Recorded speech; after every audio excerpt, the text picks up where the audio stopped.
El saludo va para el organizador Alucio Torres y para todos sus compas. Así suena. Una bendición y radical. Bendición y radical. Bendición y radical. Un día 28 de enero, como me hiere esa fecha, a don Lamberto Quintero lo siguió una camioneta y van con rumbo al Salado. No más a dar una vuelta.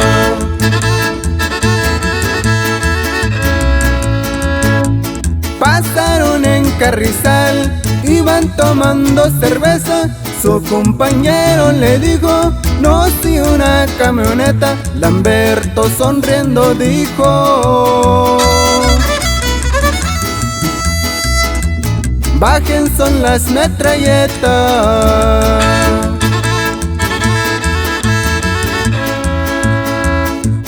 Ya cerquita del Salado rugieron dos R15, ahí dejaron un muerto, enemigo de Lamberto. Quisiera que fuera cuento, pero señores, es cierto. También sin olvidar a las comunidades San Andrés, Tierra María, Santa Catarina, Pueblo Nuevo y hasta Jesús María.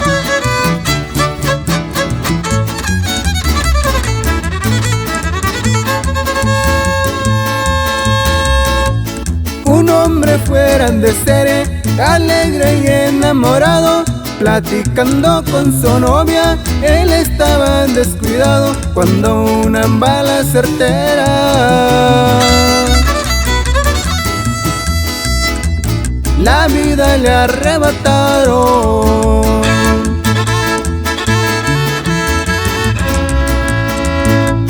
Clínica Santa María, tú vas a ser mi testigo. 2 días después de su muerte vuelven a sonar los tiros, ahí quedaron 10 hombres.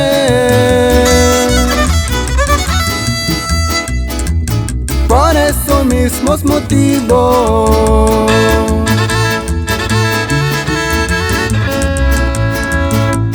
puente que va a Tierra Blanca, tú que lo viste pasar, recuérdales que Alberto nunca se podrá olvidar, que por mi parte seguro